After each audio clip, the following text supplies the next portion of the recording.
my name is Ellie Davis, and you are listening to the League of Women Voters Oral History. Today, I'm talking with Barbara Schraudenbach.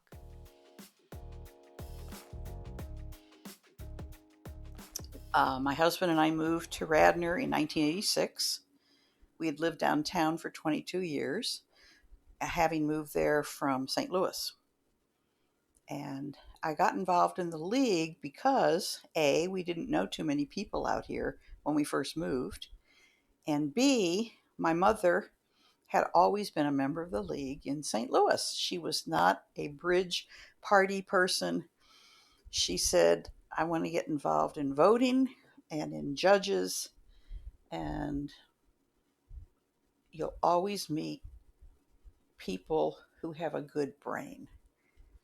So when I retired, well, when we first moved here, I wasn't working and I hadn't gone back to teaching. So I joined the league, the Radnor League. And that was fun. It was very impressive. There must have been at the annual meeting 43 to 50 people in one, and some of the houses are big, so they filled up a living room.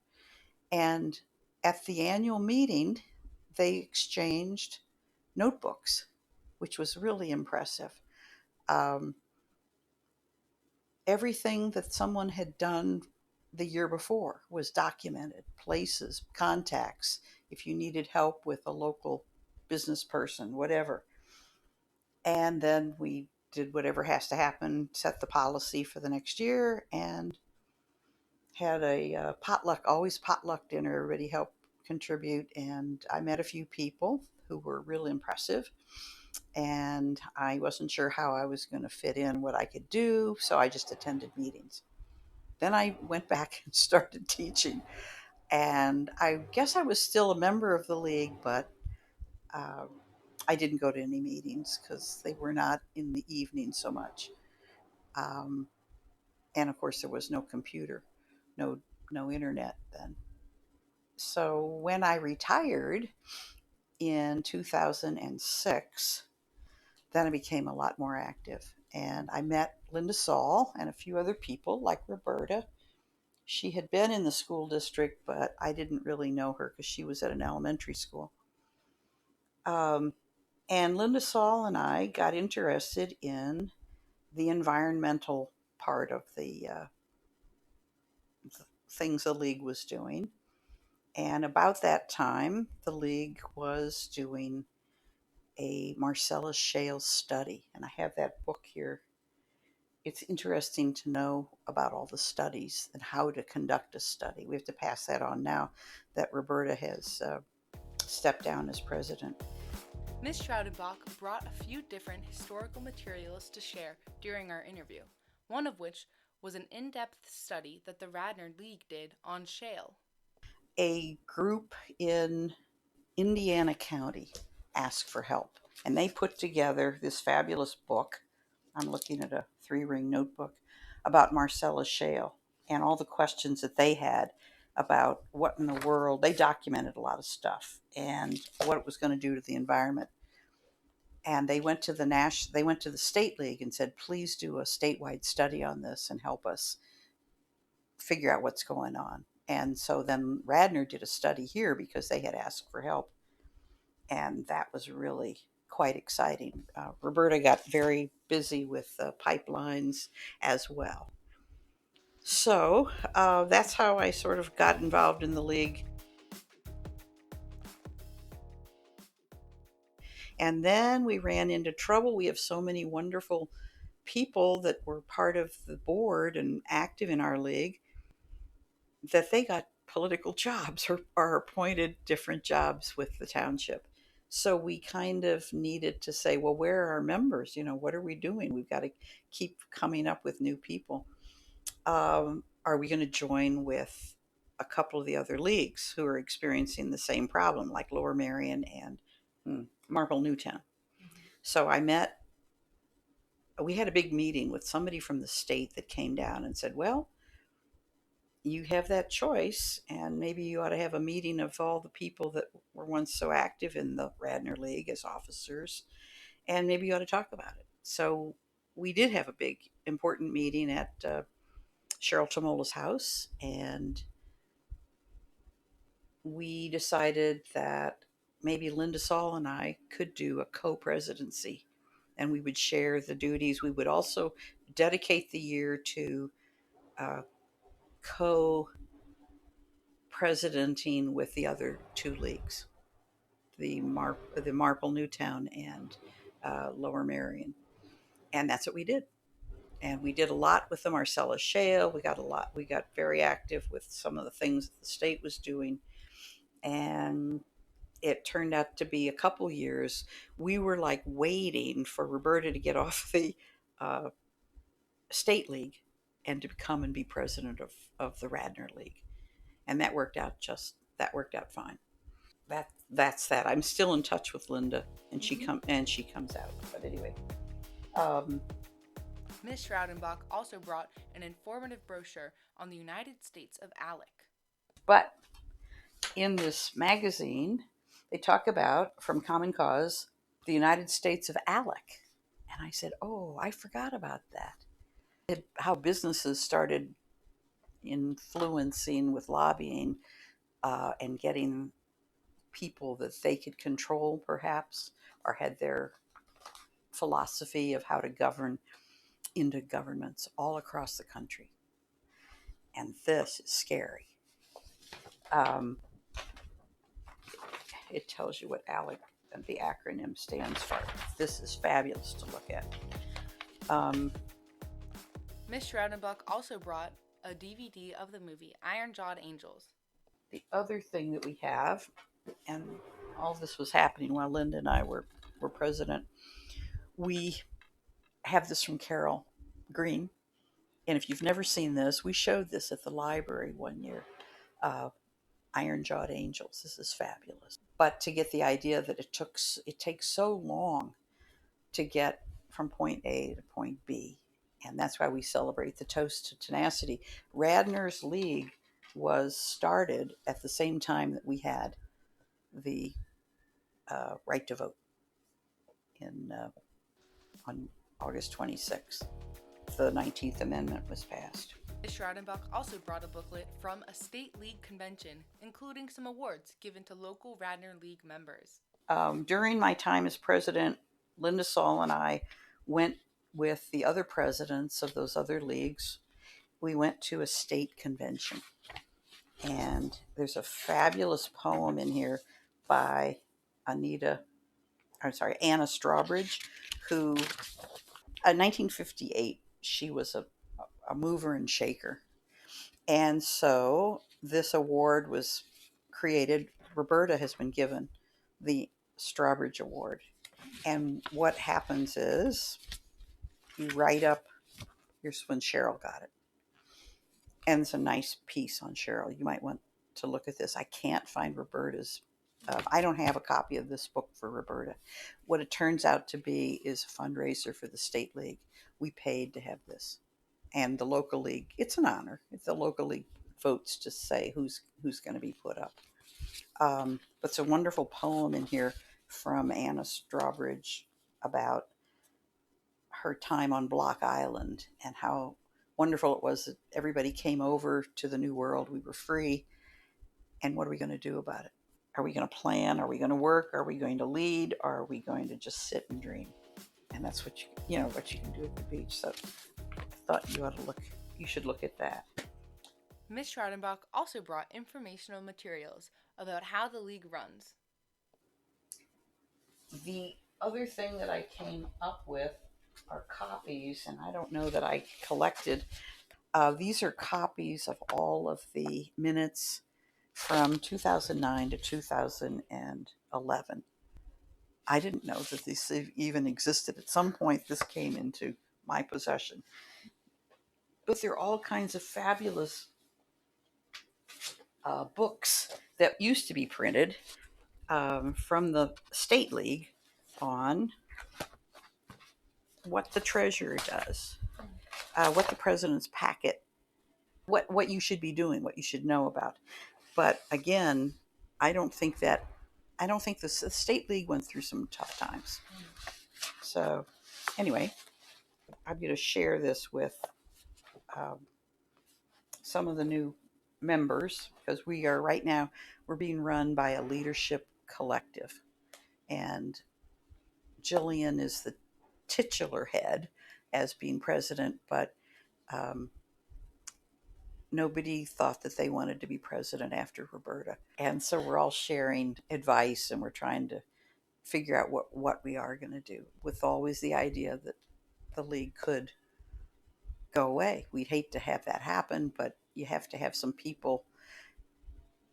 As the Historical Society needs more people, as so many groups need the 50-year-old women and maybe the people who've just retired, but everybody's working and going crazy with their lives, so they're not giving so much time to the league. Ms. Schraudenbach also had multiple informational booklets about Vote 411. Vote 411 was something that started, I believe, in California, and then the league, National League, decided that they would underwrite it. We pay a piece of our dues goes to Vote 411. With where the candidates answer questions, they submit a picture of themselves, answer questions that the league has produced locally. And we used to have all these booklets on how to vote. Vote is a 4-letter word.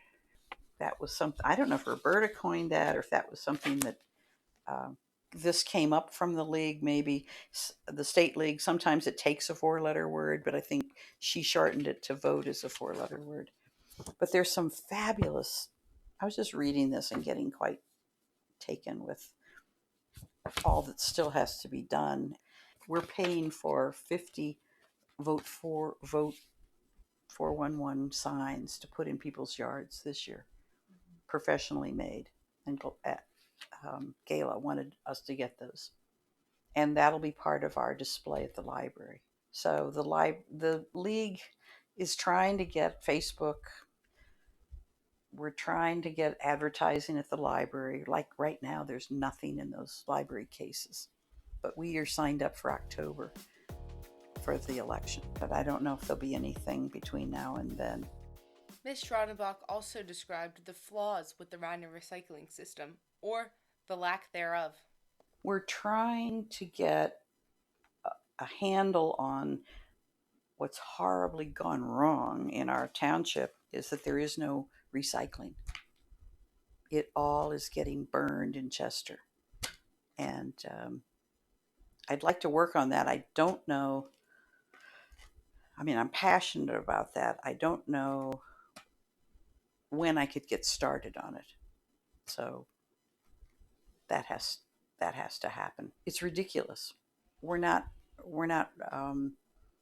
recycling anything. You can put anything you want in, and it's not going anywhere. It's all going down to trash to steam. Nobody, well, since China stopped collecting, since Thailand and Southeast Asia stopped collecting the West's, the industrial world's stuff. And then China ended up dumping it in the ocean, and it's just awful. I do understand from Sarah Pilling that there will be which is a neat idea, Pottstown, a collection of 1, 2, and 5 recyclables. And if they can get a ground swell of people in Radnor doing that, and then we have to drive it up to the town, up to Pottstown, and say, here are a bunch of 1s and all smashed in a bag, here are a bunch of 5s, here are a bunch of 2s. They are going to create jobs up there. They have a way to shred it. They know what they're going for. They're not going to burn it. That is exciting. And that would be fun to know, because we're all going through the same thing. Nobody wants paper. We have a large glass bottle lobby in Pennsylvania that stops anyone collecting glass. Did you know that? We have so many glass bottles being made that nobody wants to think about breaking the glass down, melting it, and recycling it. However, since the this year of 2021 seems to be one of horrible environmental stuff. Maybe something will happen if the townships in our state and state by state start saying, the people are protesting. I mentioned to Barbara Schraudenbach how once I'd seen a presentation from a recycling company at the Radnor Board of Commissioners meeting. And that company takes it straight to trash to steam. On recycling day, somebody put out a couch in Garrett Hill, and a friend of mine saw the couch being cut by the people who work for the township, taking the time to cut the couch into 4 parts, throw it in the recycling truck, and drive away. And you're not supposed to put anything that goes in the trash to steam plant in a plastic bag. And that has not been uh, monitored or policed. You should not pick up anybody's recycling that's in a plastic bag. But since it's all going to be burned anyway, we have to get that out to the public.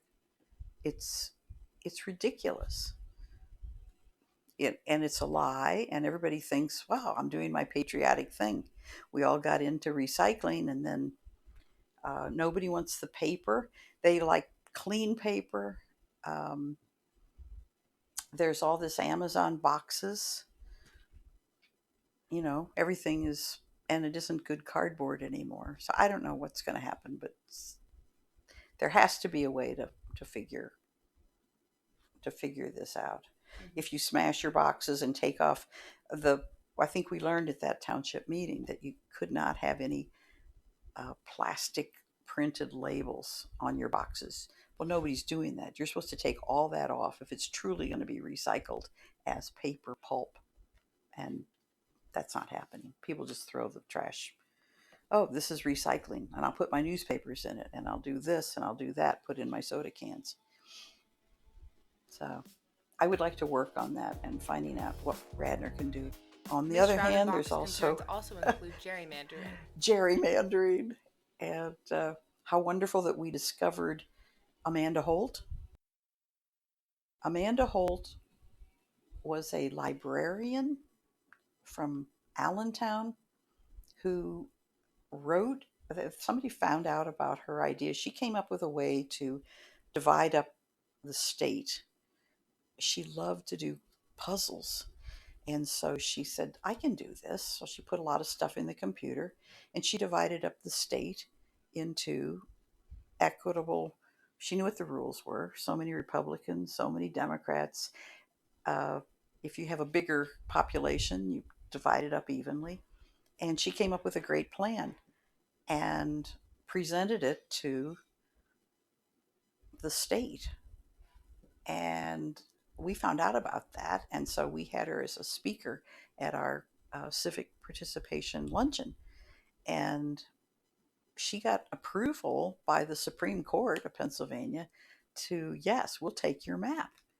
Now, I don't know what she's doing. We've even asked her to draw up. We're in touch with her, our league. We've asked her to draw up a map for redistributing voters in Radnor, because all of the colleges need to be part of different districts.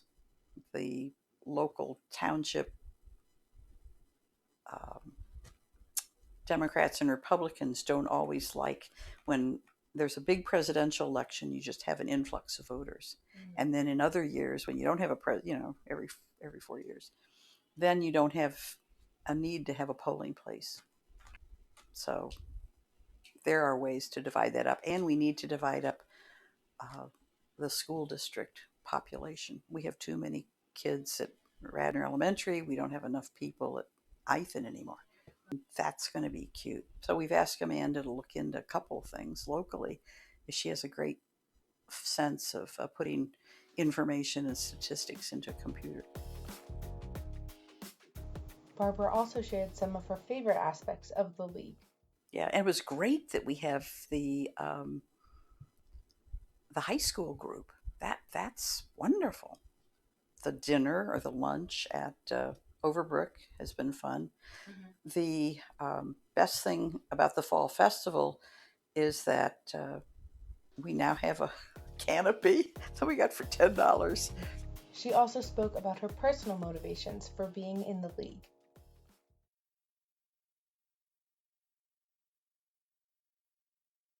There's so many things that have to be done to fix democracy. Democracy hurts, and we're living through a hurtful time. We need people to stand up and to be active and not just say, oh, well, this will pass, because it isn't doing that. And that's why I'm still involved, I guess, with the league.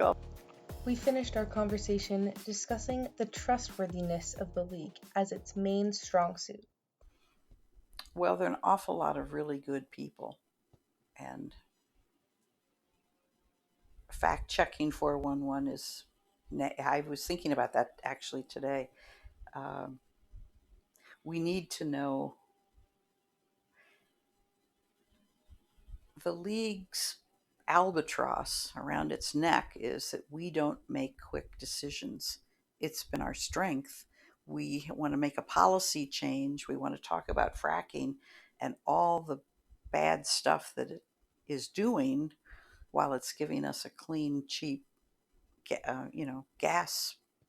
We didn't get a whole lot of money out of it as a state because the gas industry kept us from. That would have been nice. We could have helped increase school districts that needed to have more money. Um, it takes forever to get a new change in policy and to advertise stuff. But that's where democracy hurts. You really have to do a grassroots level on many. Why is open land important? Um, why is breathing air down near the trash to steam plant in poor areas impacting them? Well, then you end up with a pandemic, and there are people that don't have good health for years. Why are more people of color having diabetes, and where they live, and what can we do about it? So, a lot of people don't like that. They want to make quick decisions. They want to make it something more current, and that's the league's strength. People respect, I think, the fact that the league doesn't make quick decisions. Thank you for listening to this oral history of the Radnor League of Women Voters, and thank you to the Radnor League for all that it's done to help improve Radnor.